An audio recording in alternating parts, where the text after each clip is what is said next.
Hello everyone, this is Ruchi and welcome back to this channel. Today in this session we are going to continue with exercise 10.2 of chapter 10 circle.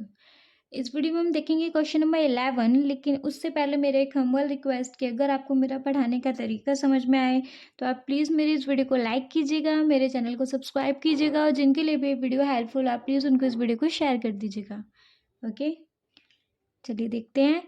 इस video में हम बात करेंगे question number 11 की, और question number 11 है हमारा, prove that the parallelogram circumscribing a circle is a rhombus. See, naming कर दूं मैं पहले, A B C and D. देखो, हमें दिया हुआ है कि ए बी सी डी हमारा पैरेललोग्राम है, ये हमें गिवन है। उसके अंदर एक सर्कल है जो कि इसकी लेंथ को टच करते हुए जा रहा है। अब हमें प्रूफ क्या करना है? ये तो हमें पता है कि ए बी सी डी हमारा पैरेललोग्राम है, लेकिन प्रूफ करना है कि ए बी सी डी एक रोम्बस है। ठीक है जी, तो हम पहले मैं बता दूं पैरेललोग्राम क्या होता है। देखो, इन पैरेललोग्राम क्या होता है कि हमारी अपोजिट साइड्स इक्वल होती हैं, है ना। तो कह सकते हैं कि ए बी इक्वल है सी डी के, ये हमें ऑलरेडी गिवन है, और ए डी इक्वल है सी बी के, ए डी इक्वल है सी बी के, सी बी सॉरी, है ना। ये ऑलरेडी ये चीज़ हमें गिवन है। और रोम्बस क्या होता है? ये तो जस्ट मैं ऐसे लिख रही हूँ, है ना। रोम्बस होता है हमारा जिसमें हमारी सारी साइड्स इक्वल होती हैं, मतलब ए बी इक्वल होना चाहिए बी सी के, बी सी इक्वल होना चाहिए सी डी के, सी डी इक्वल होना चाहिए ए डी के। मतलब कि अगर एक साइड सपोज 6 है तो सारी साइड 6 होंगी। पैरेललोग्राम में सिर्फ अपोजिट साइड्स इक्वल होती हैं और रोम्बस में सारी साइड्स इक्वल होती हैं। तो हमें प्रूफ क्या करना है? कुछ भी प्रूफ कर, देखो ये तो हमें पता है कि ए डी इक्वल है बी सी के, तो अगर हमने ए डी इक्वल प्रूफ कर दिया सी डी के, या सी डी इक्वल प्रूफ कर दिया बी सी के, बी ए इक्वल प्रूफ कर दिया ए डी के, कोई भी अगर हमने एक चीज़ प्रूफ कर दी तो हम कह सकते हैं कि ये हमारा रोम्बस है। एक चीज़ बोले तो, अगर सपोज सी डी प्रूफ कर दिया मैंने बी सी के, तो सी डी और बी सी क्या है? हमारी एडजेसेंट साइड है, ठीक है ना। तो अगर हमने एडजेसेंट साइड प्रूफ कर दी तो हम कह सकते हैं कि ये हमारा रोम्बस है। ओरली इतना समझ में आ गया। चलिए उसे हम कैसे करेंगे, पहले मैं लिख देती हूँ। इन रोम्बस में ऑल साइड्स इक्वल होती है, हमें पता है। मेनली हम एक चीज़ लेके चलते हैं कि हमें प्रूफ करना है। टू प्रूफ, कोई भी एक साइड उठा लेते हैं। मैंने सपोज ए बी उठा ली, तो मुझे प्रूफ कर देना है कि ए बी इक्वल है ए डी के, ए बी इक्वल है ए डी के। ये हमें प्रूफ करके देना। आप कुछ भी दो साइड ले सकते हो, एडजेसेंट साइड दो ले सकते हो। आप ले सकते हो बी सी इक्वल कर दो आप प्रूफ सी डी के, या ए डी इक्वल प्रूफ कर दो डी सी के, कैसे भी दो कॉर्डिनेट साइड ले लेना, उससे प्रूव हो जाएगा। ठीक है, कैसे करेंगे? तो पहले मैं इनको नेमिंग कर दूँ इनकी। तो इस पॉइंट को सपोज क्यू, इसको क्यू आर, इसको पी क्यू आर एस, मैंने इनको नेमिंग कर दिया। ठीक है, तो हमारा सेंटर है ही। देखो किस तरीके से कर सकती हूँ मैं इसको। हमें ये पता है कि ये हमारा सर्कल का एक्सटर्नल पॉइंट है, तो from theorem 10.2 A P equal होगा हमारा ए एस के, same as D external point है सर्कल का, तो डी आर इक्वल होगा डी एस के, सेम एज अगर सी एक्सटर्नल पॉइंट है तो सी आर इक्वल प्रूव होगा सी क्यू के, और अगर बी एक्सटर्नल पॉइंट है तो बी क्यू इक्वल प्रूव होगा बी पी के। ये चीज़ तो हमें पता है ना, तो मैं इसी चीज़ को लेके चलती हूँ। फ्रॉम थ्योरम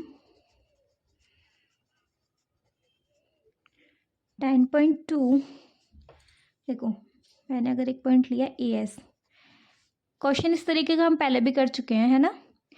तो मैं ए एस को किसके, ए एस हमारे किसके इक्वल है? ए पी के। अब सेम कुछ इसी टाइप का लेना है। अगर आपने ए एस लिया है तो या तो इस साइड एस डी लो, या अगर ए पी साइड लिया है तो इस साइड बी पी लो, है ना। जिससे हमें थोड़ा इजी होता रहेगा। हमने ए पी लिया है तो हम यहाँ क्या ले सकते हैं? P B. पी बी किसके इक्वल है? बी क्यू के। हमने अब बी क्यू लिया है तो हमें क्या लेना है, अब सी क्यू है ना, तो बी क्यू के नीचे सी क्यू लिखते हैं। सी क्यू किसके इक्वल है, सी आर के। अब हमने सी आर लिया है तो सी आर के बाद हम क्या ले सकते हैं, आर डी या डी आर। तो डी आर किसके इक्वल है हमारा, डी एस के। अब डी एस के बाद ऐसे, तो वही सेम यहाँ से आ जाएगा। इनको नेम दे देते हैं इक्वेशन 1, इक्वेशन 2, इक्वेशन 3 और इक्वेशन 4। समझ में आया। अगर मैं इन चार इक्वेशंस को प्लस करूं, ऑन एडिंग ऑल इक्वेशंस, ठीक है जी, तो एक साइड की एक तरफा लिख लेते हैं, A S B Q plus C Q plus D S is equal to A B plus B B plus C R plus D R. Okay, देखो मुझे क्या क्या चाहिए, ए एस और एस डी मिलके क्या बनाएंगे, ए डी। ए एस और एस डी मिलके क्या बना रहे हैं, A D, plus B Q और सी क्यू मिलके क्या बना रहे हैं, C B, is equal to, कहाँ गया, ए पी और पी बी मिलके क्या बना रहे हैं हमारा, A B, plus C R और डी आर मिलके क्या बना रहे हैं हमारा, सी डी। ठीक है जी, मैंने कहा था दो एडजेसेंट साइड प्रूव करनी है। मुझे ए बी इक्वल रखना है ए डी के, तो मुझे ए बी और ए डी की ज़रूरत है, ए बी और ए डी की ज़रूरत है। इन दोनों को हमें हटाना है। कैसे हटाएंगे, देखिए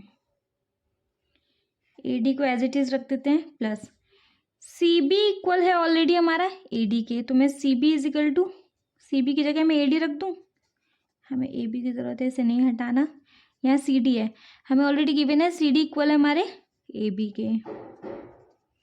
ठीक है जी, तो ये क्या हो गया, ये 2AD इज इक्वल टू, ये हो गया हमारा 2AB। समझ में आया। 2 से 2 कैंसिल आउट कर सकते हैं, हमारे पास क्या आ गया, AD इक्वल है AB के। कहाँ गया हमारा AD, AD इक्वल है AB के। हमने ये साइड इक्वल प्रूफ कर दी इस साइड की, तो मैं कह सकते हैं if adjacent sides are equal then ABCD is a rhombus।